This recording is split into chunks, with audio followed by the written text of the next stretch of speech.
참예수 예수무당 땡초입니다.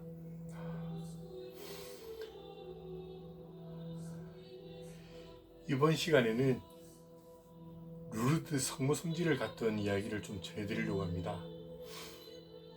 그 이야기를 하기 전에 앞서서요, 그렇게 마일리스 수도원에 있는 동안에 한국에서 제 선배 수사님의 어머님과 누님이 마일리스 수도원을 방문하셨습니다. 그제서야 알게 된 건 이 수사님도 이제 저하고 같이 한국으로 되돌아가신다는 거였습니다. 이제 마일리스에서의 생활을 끝내시고 한국으로 이제 저하고 같이 돌아가실 텐데, 그 전에 이 어머님과 누님이 이 수도원에 감사의 뜻을 전하고 싶어서 그렇게 이제 먼 프랑스까지 찾아오신 거였습니다.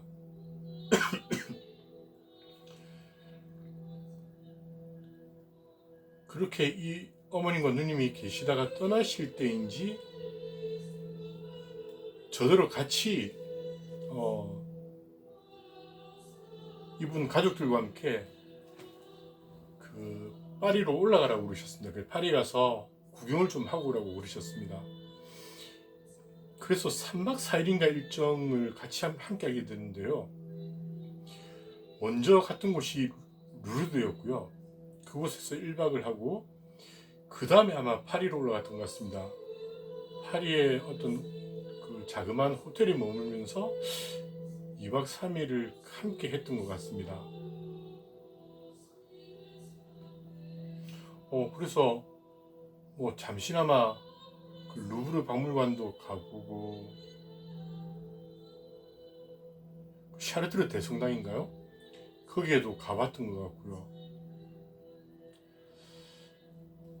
그렇게 하고 나서 이제 그 어머님과 누님을 떠나 보내고 나서 다시 수도로 되돌아와서 이제 일상적인 삶을 또 지내게 됐었는데, 이제 2달 동안 제가 거기를 있기로 했었으니까요.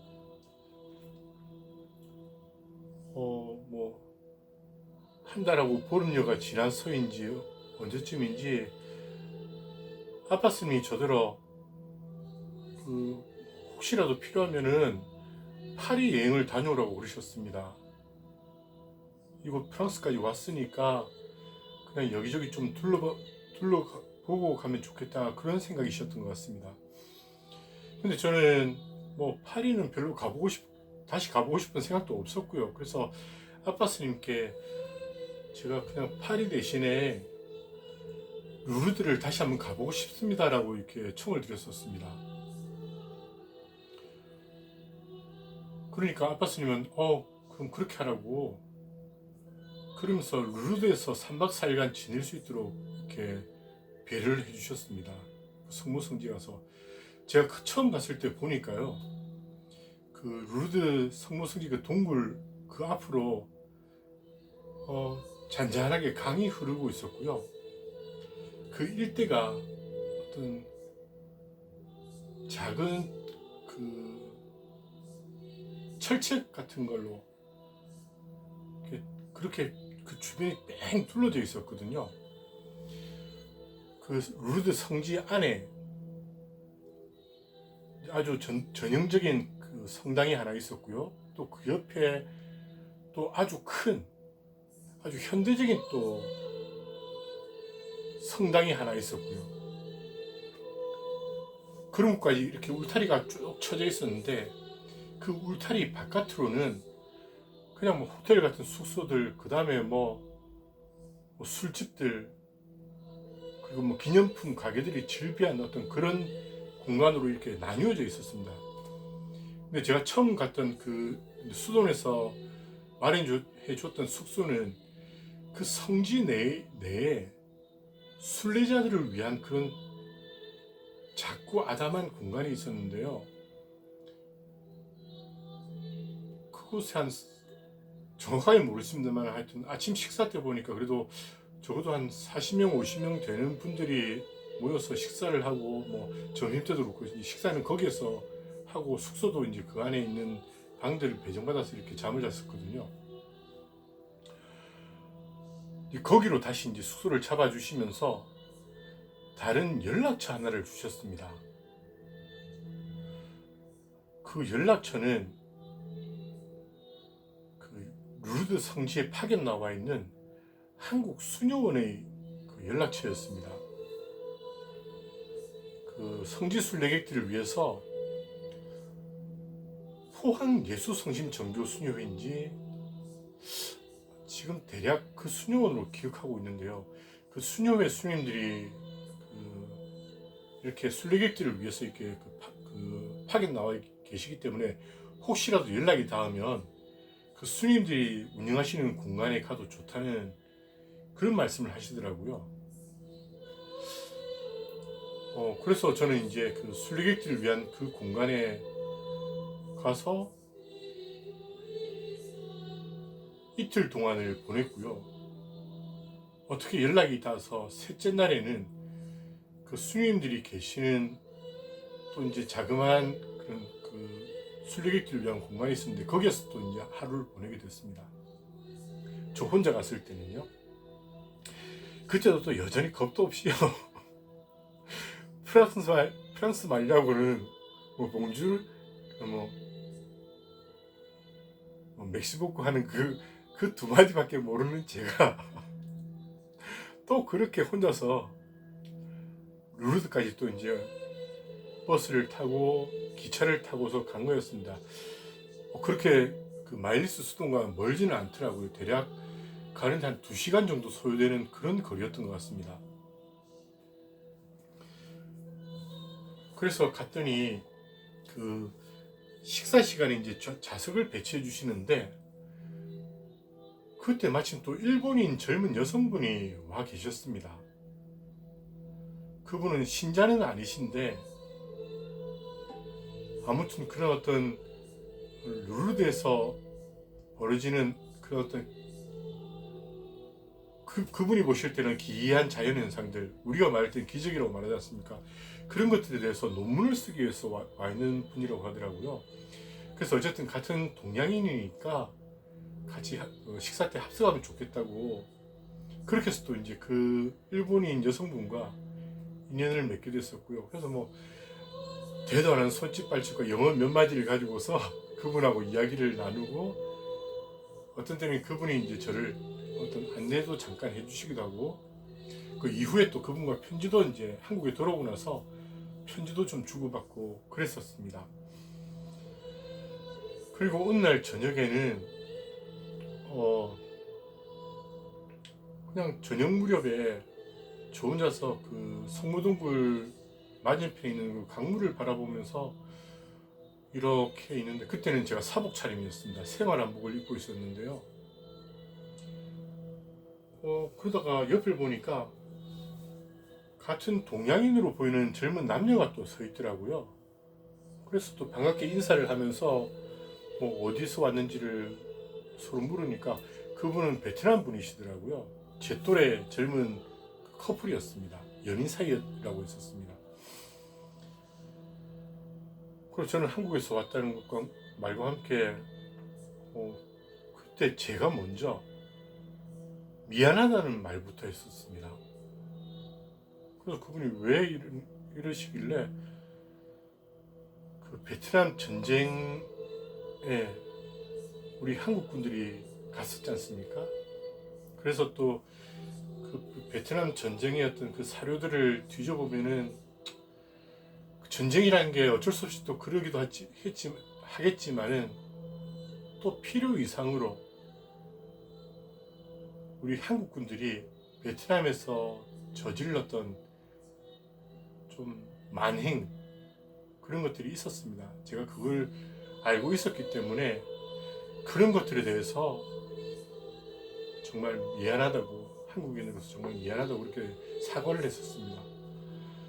그랬더니 또 그 친구가 또 저를 또 부둥켜 안으면서 또 울기 시작한 거예요. 또 그 연인 되신 분과 함께 한국인에게서 그런 말을 자기는 처음 들어봤다고 그리고 그런 말을 해줘서 정말 고맙다고 그러면서 또 셋이 눈 켜고 또 눈물을 흘려가면서 그랬는데 제가 그 잠깐 시간 느꼈던 감정이었습니다. 뭐였냐면요, 참 이 사람도 그동안 얼마나 힘들었을까. 잠깐 동안 스쳐갔던 생각들이었습니다. 프랑스 역시 베트남의 식민지였지 않습니까? 식민 지배를 받던 나라에서 프랑스에 와서 생활한다는 게 참 녹록치 않았을 것 같았습니다. 그런 제 사과와 함께 그 녹록치 않았던 그런 아픔이나 서름 같은 것들을 어쩌면 제 그 사과 한마디가 건드렸을 수도 있겠다, 그런 생각이 그냥 언뜻 스쳐 지나갔었습니다. 그리고 이후에 저희들은 너무 또 정말 반갑게 그냥 제가 저는 영어도 잘 못합니다. 영어 단어라고 몇 개 아는 것도 없습니다. 그렇게 어쨌든 손짓 발짓 하면서 그분들과 짧은 만남의 시간을 가졌었고요. 그리고 그날 저녁에 제가 이제 그 성지 밖으로 벗어났습니다. 그 울타리 밖으로요. 그 기념품들을 좀 사기 위해서요. 그래 나갔더니 성지하고는 너무 다른 모습이요. 완전 불야성이고요. 막 여기저기 막 너무 시끄러운 데다가 막 온통 술판이고요. 그래서 도저히 안 되겠다 싶어서 다시 되돌아왔습니다. 거기에서 계속 있을 자신이 없었습니다. 너무 그 순간이 혼란스러워가지고요. 갑자기 마주하게 됐으니까 그 성지 밖을 벗어나자마자. 그래서 아무것도 안 사고 다시 되돌아 나왔다가 이제 그 다음날 낮 시간에 가면 아무래도 그 정도까지는 아닐 테니까 낮 시간에 가려고 했었습니다. 근데 이제 낮 시간에 갈 때는 제가 이제 수도복을 입고 가기로 했었고, 일단 가기 전에 그 루르드 성모 동굴 앞에서 한참 동안 기도를 했었습니다. 처음에는 이제 정좌를 하고 앉아서 몇 가지 기도문과 함께, 그때 제가 어떤 기도 지향의 내용은 그 당시에 저희 나라가 IMF 때문에 굉장히 힘들 때였지 않습니까? 굉장히 힘들 때였고, 그리고 루르드로 떠나기 며칠 전에 이제 식사 시간이 되면은 항상 어떤 수사님이 이제 그 독서대에 앉아서 신문을 읽어준다든지 아니면 어떤 다른 영성서적이나 어떤 것들을 읽어준다든지 계속 이제 그런 독서대에서 그런 내용들을 이제 이야기해주고 있으면, 마이크를 잡고 이야기해주고 있으면은 식사 시간에도 저희들이 이제 계속 그런 것들을 경청하면서 식사를 하거든요. 그때 어떤 분이 한국에 큰 물난리가 났다는 그런 소식을 저에게 전해주셨습니다. 그리고 그 프랑스 신문에 났던 그냥 달랑 사진 한 컷이긴 했지만요, 그런 모습도 보여줬었고, 그래서 그날 저는 이제 그 루르드 성모동굴 앞에 앉아서 그냥 오직 저희 나라 제 조국만을 떠올리면서 그 지향으로 그렇게 이 어려운 순간들을 잘 극복하고 견뎌낼 수 있기를 그렇게 희망하는 그런 지향으로 거기 앉아서 몇 가지 기도문과 함께, 그 다음에 이제 가장 제가 좋아하는 자세가 이제 무릎 꿇고 고개를 땅에 이제 박고서 이마를 땅에 박고서 그렇게 기도를 드리는 자세인데, 그때 막 한여름 뙤약볕 아래였으니까요, 많이 더웠죠. 근데 어떤 제 모습이나 이런 걸 보이기 싫어서, 낮 시간이지만 그래도 여기저기 순례객들이 왔다 갔다 하고 있고, 많은 분들이 그 시즌이 그 유럽에서는 바캉스 시즌이라서 전국 방방곡 각 나라에서 그런 간호사 복장을 한 젊은이들이 어떤 그런 휠체어나 간이 침대 같은 걸 끌고 단추를 이렇게 오시는 모습들, 그리고 그 탄광에서 일하시는 광부의 모습을 하고 단체로 오시는 그런 분들, 정말 많은 단체 순례객들도 계셨거든요. 근데 어쨌든 제 모습을 보이기 싫어서 그 스카풀라 뒤에 달려있는 모자를 덮어 쓰고서 이제 그렇게 한동안 이제 기도를 드렸었습니다. 꽤 오랜 시간 동안 그렇게 그냥 오직 그 지향 하나만 가지고서 그냥 아무것도 없이 그냥 내맡기는 그런 기도를 한참을 드렸었는데요. 그 안에서 계속 저는 이제 땀방울을 흘릴 수밖에 없었죠. 더우니까 그때 그 8월에 그 유럽 그 더위도 엄청나더라고요. 온도는 저희 나라보다 더 높은데 습도는 훨씬 낮은 그런 그 여름 무더위였습니다. 그 모자 속에서 땀을 이렇게 빛을 흘려가면서 그렇게 기도를 계속했습니다. 꽤 오랫동안 했는데, 아마 제가 그때 시계가 없었기 때문에 정확한 시간을 모르지만 1시간 반에서 2시간 가까이 제가 그렇게 무릎 꿇고서 기도를 드렸던 것 같습니다.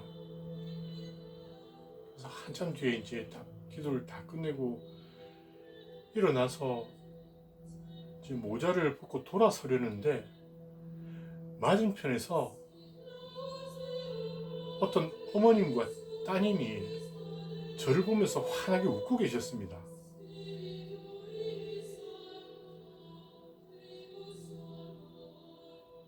딱 봐도 한국 분인 것 같았습니다. 그분 역시 제가 한국인인 걸 알고서, 그러니까 제가 그렇게 무릎 꿇고 기도 드리기 이전에 제 모습을 보고서 한국인이라고 생각하시고서, 아니다, 그분들이 그 스님들이 계시는 그 피장집에서 머물고 계셨었고, 그래서 그 스님들한테서 한국에서 어떤 수사님이 온다는 이야기를 전해 들었다고 했습니다. 그런데 이제 거기서 저를 보고서 기다렸던 거였죠. 아, 저분이구나 싶어서. 그러니까 그분들도 거의 1시간 반 이상을 저를 기다린 거였습니다. 그 루르드 성모 동굴에서 받은 그 시원한 물 한 잔을 주려고요. 그걸 들고 계시더라고요. 아, 정말 얼마나 감사한 일입니까? 그 물 한 잔을 주고 싶어서 1시간 반 가까이 저를 기다리고 계셨으니, 너무 감사하게 저는 그 시원한 물을 받아 마셨고요. 그리고 그분들과 이제 이야기를 이렇게 저렇게 나눴는데, 그 서울에 계시는 분이라고 했던 것 같고, 그 따님이 대학교에 합격을 하게 돼서 그 선물로 따님과 함께 그 따님이 가고 싶어 하는 곳, 이제 루르드 성모 성지를 순례하게 됐다고. 그리고 또 이제 다른 곳도 찾아가시겠죠. 이제 프랑스 여행도 올 겸 그렇게 이제 말씀을 하셨습니다. 그렇게 그분들하고 또 반갑게 인사 나누고 이런저런 이야기를 나누고서 또 이제 헤어지게 됐는데요. 그 다음에 저는 이제 그 성지 밖을 벗어나서 이제 그 기념품들을 사러 갔었고요. 그리고 제가 묵주만 이제 필요한 그런 그 패들, 메달 같은 것들을 사야 됐었고, 한국에서 사게 되면은 가격 차이도 있겠지만은 그렇게 정말 튼튼한 패를 구하기가 좀 어려웠었습니다. 어떤 것들은 이렇게 좀 강하게 이제 제가 그 강한 철사로 휘감는 작업들을 계속 했는데, 어떤 때는 그 패의 어떤 윗부분이 뚝 잘려나가기도 하고 그래서 그런 강한 패를 구하기가 어려워서 제가 직접 이제 그 루르드 성지에서 한번 찾아보려고 나섰는데, 그래서 이제 꽤나 많이 마음에 드는 패들을 만나서 꽤나 많이 샀었습니다. 거기에서. 근데 보니까 가는 가게마다 제가 못 봤던 패들이 있었는데요. 그 패는 교황 요한 바오로 6세를 기리는 그런 패였습니다. 제가 한국에서는 한 번도 본 적이 없고, 그리고 뭐 교황 바오로 6세는 제가 뵌 적도 없고, 저희들은 교황 바오로 2세 그분 때의 시대였으니까요. 그렇게 왜 이렇게 교황 요한 바오로 6세 패가 많지? 하면서 또 그분 요한 바오로 6세의 패를 또 제법 샀었습니다. 뭐 그분이 그 바티칸 그 공회를 이끄셨고 하는 그런 그 역사적 어떤 큰 사건들은 좀 알고 있었거든요. 그래서 사가지고 돌아왔고, 그 다음에 이제 그 수녀님들과 연락이 닿아서 이제 그 수녀님들이 계신 숙소로 제가 이제 이동을 하게 됐었습니다. 그래서 그 순례자의 집에 계시는 분들, 그 이야기도 드려야겠다. 그때도 이제 루르드에 가서도 저는 이제 묵주를 계속 좀 만들었습니다. 틈나는 시간에, 뭐 쉬는 시간에 이럴 때. 그때 어느 날 낮 시간인지 제가 밖에서 잠깐 차를 마시면서 바깥에서 이렇게 묵주를 만들고 있었는데, 아주 예쁘장한 소녀가, 정말 예쁜 소녀였습니다. 그 소녀가 다가와서 제가 뭘 하는지 궁금해하면서 그렇게 지켜보고 그랬었거든요. 그래서 저는 이제 뭐 로사리오라고 하면서 이제 제가 묵주 만당을 알려줬고, 그렇게 저를 지켜보고 하는데, 그 소녀에게 묵주를 안 줄 수가 없었습니다. 너무 예쁜 모습이고요. 그 정말 맑고 천진난만한 모습이고, 그래서 정말 이제 제가 만드는 사이즈보다 좀 작게 만들어서 그 꼬마 소녀에게도 묵주를 하나 선물을 해줬습니다. 그랬더니 나중에 와서는요, 그 춤추는 곰 인형이 있었는데요. 그 춤추는 곰을 이렇게 틀면은 그 마카레나라는 그 노래가 한때 엄청 유행했지 않습니까? 그 춤추면서 율동하면서 하는 그 마카레나라는 그 노래가 흘러나오면서 그 인형이 춤을 추는 거였습니다. 근데 그 소녀가, 그 예쁜 소녀가 제 앞에서 같이 또 그 율동을 하면서 노래를 같이 불러주는 거였습니다. 제 앞에서. 얼마나 고맙고 예뻤던지요, 그 시간들이. 정말 인형같이 예쁜 소녀였습니다. 그리고 또 정말 특별해 보이는 몇몇 분들과 인연이 있어가지고 그분들에게도 이제 묵주를 만들어 드리기도 했었고, 그분들 역시 제가 이제 직접 전해드리지는 않았던 것 같고, 그 순례의 집을 담당하시는 분께 이제 어떤 분을 이제 말씀드리면서 이제 전해달라고 했었는데, 그 셋째 날 밤인지 제가 그곳을 떠나고 나서 우연히 또 이제 그 성모동굴 앞에서 그 전해드렸던 어떤 분들 두 분과 이제 마주하게 됐었습니다. 그래서 그분들이 정말 고맙다면서 그 프랑스식의 어떤 그 포옹 인사가 있거든요. 서로 볼에다가 양볼에 대고 이제 그 볼을 부비는, 마치 뽀뽀하듯이 서로 볼을 부비는 그런 인사를 또 포옹과 함께 나눴었고요. 그렇게 그날 밤에 이제 그 셋째 날 밤에 저는 이제 그 루르드 성모성지 앞에서 그 수도복을 입은 채로 또 계속 기도를 드리고 있었는데, 한순간에 그 날카로운 비명소리가 들렸습니다. 그 다음부터 계속 그 비명소리가 이어지는데요, 여자분이셨습니다.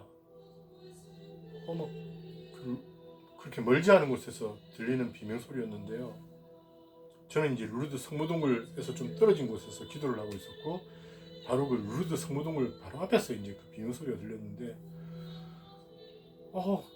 계속 기도를 이어갈 수가 없었고, 걱정도 되고, 그래서 제가 이제 그곳으로 찾아가게 됐었습니다. 그런데 찾아갔는데 어떤 할머님이 쓰러져 계시고 그 주변에 사람들이 모여 있는 거였습니다. 근데 신기하게도요, 어디를 다치셨는지를 제가 알더라고요.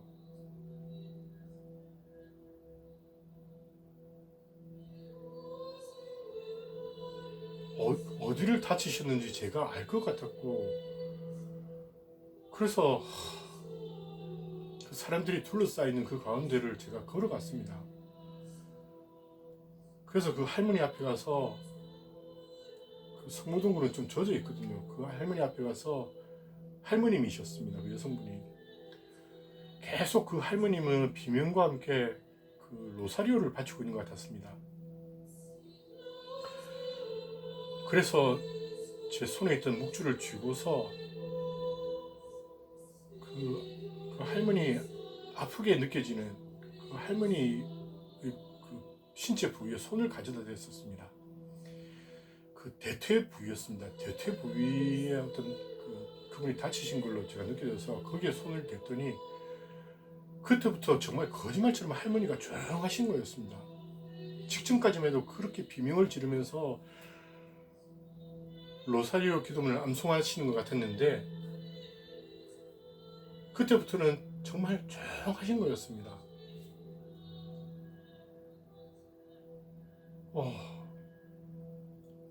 그렇게 한동안을 있다가 이제 구급차가 왔었습니다. 그래서 이제 구급대원들이 들 것을 가지고서 이제 할머니께로 와서 저들은 이제 의사냐고 물어보더라고요. 그래서 저는 아니라고, 저는 닥터는 아니고 모나쿠스라고. 네, 그분들 이제 라틴어로는 그 수도승이라는 말이었습니다.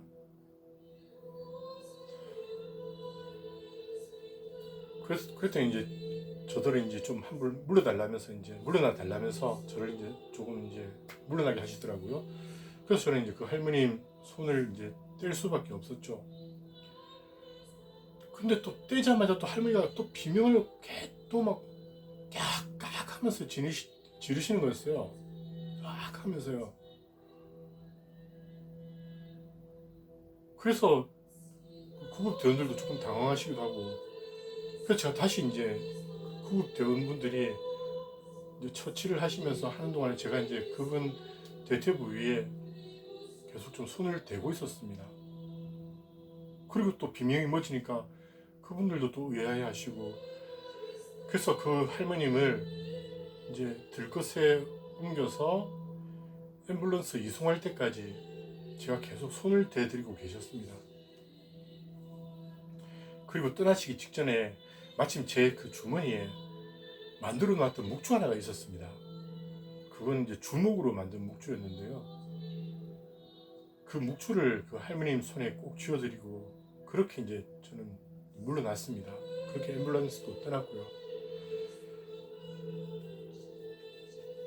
그리고 그 이후에 지켜보셨던 분들이 저를 좀 신기한 모습으로 계속 보고 계시더라고요. 그래서 수도복을 입고 있는데다가 그런 조금은 그분들에겐 낯설고 이상한 일들이 벌어졌으니까, 그래서 저는 그냥 그 자리를 떠나서 그냥 수임들 계신 숙소로 그냥 갔습니다.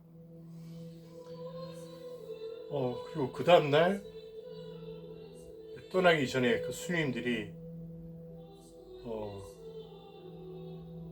마가리트 성녀의 어떤 그 탄생지가 그 근처에 있다고 하시더라고요. 그러면서 이제 전체적인 루르드 그 성지에 대한 설명이 있는 그런 전시관, 박물관 같은 곳에 데려가셔서 쭉 둘러보면서 설명을 해주셨고, 마가리트 성녀의 어떤 그 탄생지가 있는 그곳을 이제 차를 이용해서 저를 안내해 주시면서 그렇게 또 이렇게 도움을 주셨었습니다. 훗날 제가 그 수도원으로 되돌아온 이후에 제가 손님 담당 소임을 하고 있을 때인지 그때 만나 뵀던 수님 한 분을 다시 이제 제가 속해 있는 수도원에서 다시 뵙기도 했었습니다. 그렇게 도움을 받고서 그렇게 정말 감사했던 루르드 성지에서의 3박 4일을 마치고 또 무사히 또 수도원으로 되돌아갈 수 있게 됐는데요. 그 중간에 있었던 재미난 일이었던 것 같습니다. 그 사이에 그렇게 월드컵이 끝나고 나서 이제 그분 생각이 났습니다. 그 검은 안경 끼고 하프 연주를 잘했었던 그 수사님, 베르나르도 수사님이었습니다. 베르나르도 수사님. 근데 어느 날 이제 다 같이 또 그 차밭에 가서 일을 하고 있었는데 어떤 수사님이 저더러 기도를 해달라는 거였습니다. 무슨 기도였냐면은 그때 또 이제 프랑스에서 그 유럽인들이 정말 열광하는 스포츠가 경기가 벌어지고 있었거든요. 그 뚜르드 프랑스라고 해서 자전거 경주하는 경기가 있었습니다. 유럽 사람들이 가장 열광하는 그 세 가지 스포츠가 있는데요. 그 중에 하나가 이제 축구였고요. 축구는 뭐 모든 경기마다 이제 유럽 사람들이 열광을 하죠. 이제 자국 리그 경기, 특히 이제 뭐 각 나라 대항전, 그다음 뭐 챔피언스 리그 이런 게 벌어지면 뭐 유럽 전역이 뭐 들썩들썩합니다. 그리고 그 페라리가 아니라 F1 경주라고요. 포뮬러 1 경주라는 자동차 경주가 있는데요. 정말 첨단 자동차 기술들을 총동원한 정말 엄청난 질주를 평균 시속이 300km가 넘는 그런 자동차 경주거든요. 그 경주, 그 다음에 뚜르드 프랑스라는 20일 이상 벌어지는 자전거 경기인데요. 프랑스 전역의 어떤 산악지대 같은 데를 돌면서 뭐 어떤 날은 150km, 뭐 200km 가까이 그렇게 하루에 그렇게 경기를 한다고 그러더라고요. 그걸 이제 매일같이 거의 한 달 가까이 그렇게 이제 자전거 경주를 이어가는데요. 그때가 이제 뚜르드 프랑스라는 그 경주가 프랑스에서 벌어지고 있을 때였습니다. 그래서 프랑스 선수가 우승할 수 있도록 기도를 해달라는 거였습니다. 그래서 저는 단칼에 아니라고 대답했습니다. 물론 이제 저희 선배 수사님, 한국인 선배 수사님이 통역을 이제 이렇게 저렇게 해주셨죠. 그 프랑스 수사님들이 왜 눈을 동그랗게 뜨고서 왜 이러는 거예요? 제 대답이 너네들 프랑스 우승했잖아, 월드컵에서. 근데 루이지라는 그 젊은 수사님은 이태리 분이었습니다. 이태리에서 이제 지내시다가 프랑스로 와서 마일리스에서 이태리에 있는 모원에서 생활을 하셨는지 모르겠지만은 그분은 이제 마일리스 수도를 택하고서 마일리스에서 이제 생활하고 계시는 그런 수사님이었는데, 그래서 저는 루이지 때문에 이번에는 나 이태리 응원할 거라고 그랬었습니다. 그랬더니 다른 수사님들이 아무 소리를 안 하시더라고요. 너희들 우승했잖아 이러니까. 그랬더니 루이지가 웃으면서 스테파노 고맙다면서 그렇게 또 저희들끼리 웃으면서 그런 시간도 보내기도 했었고요. 그리고 이제 떠나기 며칠 앞서서 아빠 스님이 저더러 어딜 좀 가자고 하셨습니다. 그래서 간 곳이 아빠 스님이 직접 운전하시고 저랑 단둘이서, 저는 옆에 타고서요, 간 곳이 그 수도원과 좀 떨어진 곳에 있는 갈멜 수도원이었습니다. 그곳에 이제 미사 집전을 해드리고 제가 이제 복사를 서드리면서 그 갈멜 수녀님들과 함께 미사를 드렸고요. 그랬는데 거기에 어떤 한국인 노수녀님이 계셨습니다. 그것 때문에 같이 가자고 하셨던 거였습니다. 떠나기 전에 이제 같이 어떤 대화를 좀 나누고 싶어서. 그래서 그 할머니 수녀님과 어떤 그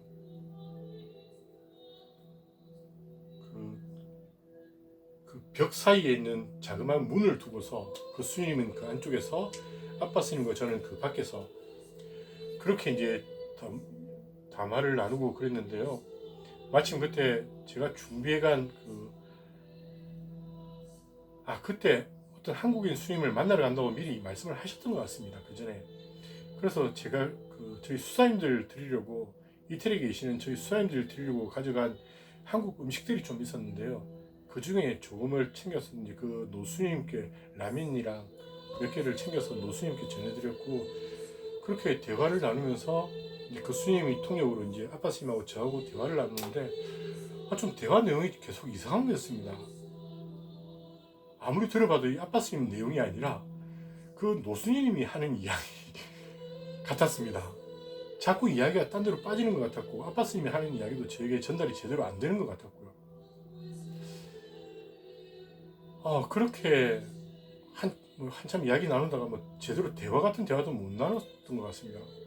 그냥 그 스님이 일방통행적인 이야기를 주고받았던 것 같습니다.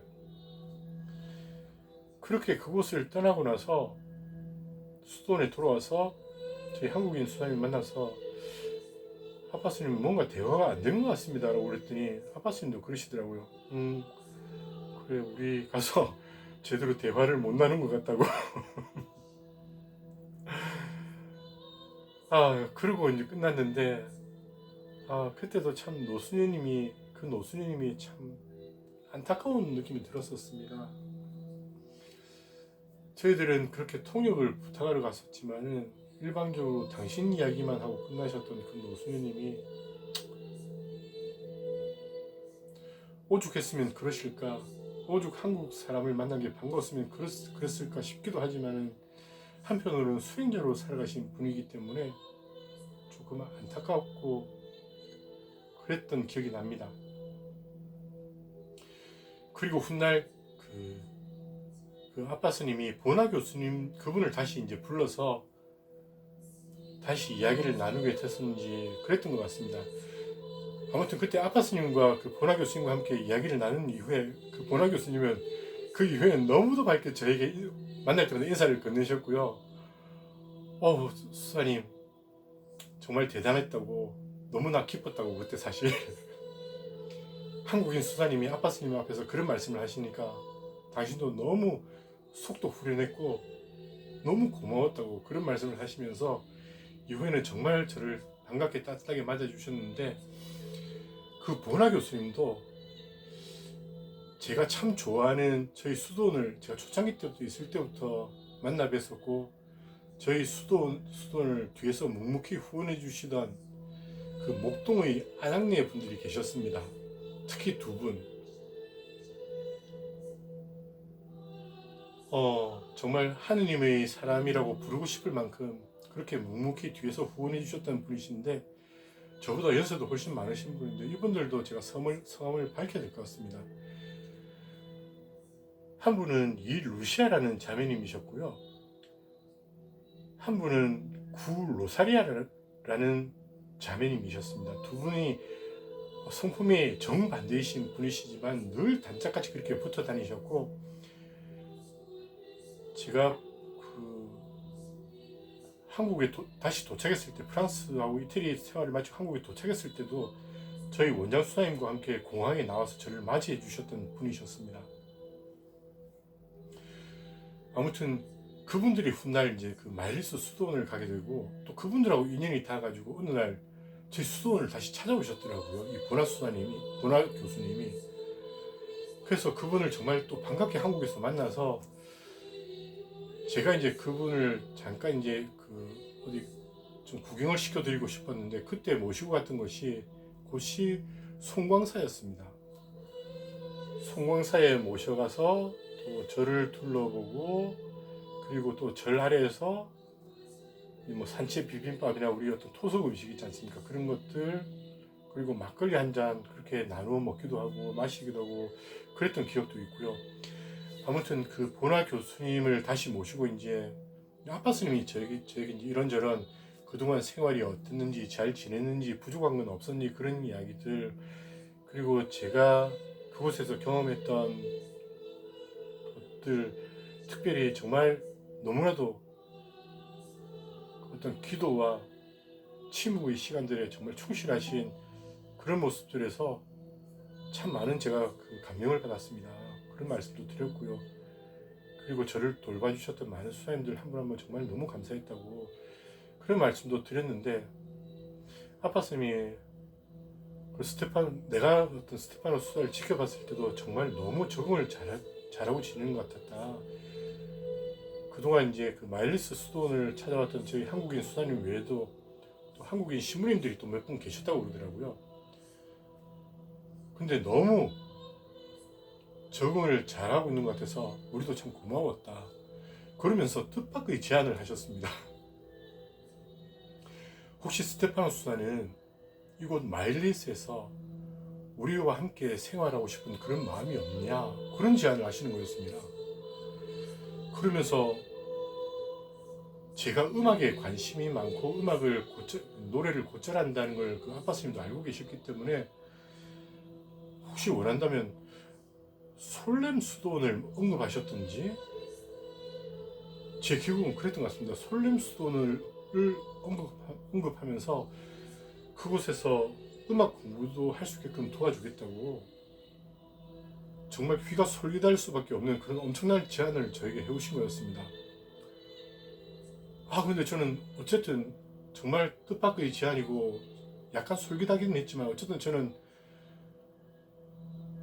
제가 태어난 땅, 그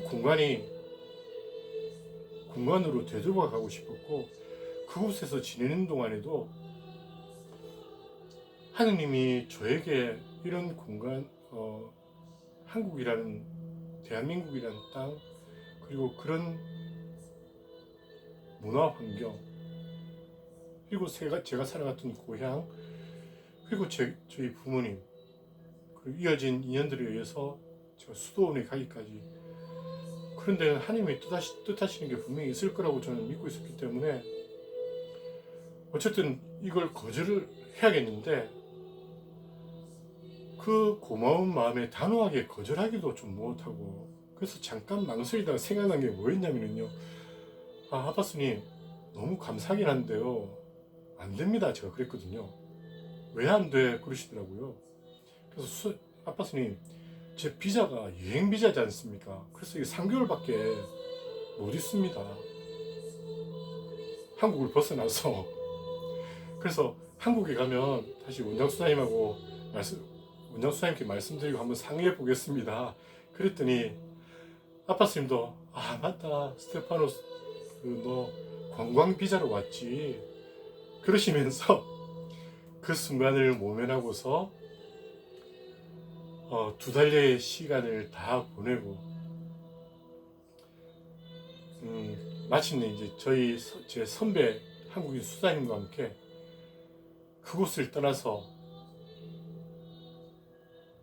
이제 이태리로 가게 됐었습니다. 저기 모원이 있는 곳으로요. 네, 그 마일리스에서의 이야기는 여기에서 마무리 짓고요. 다음번에는 저희 모원에서의 이야기들을 한번 나눠보도록 하겠습니다. 감사합니다. 들어주셨어요. 그리고 평안하십시오.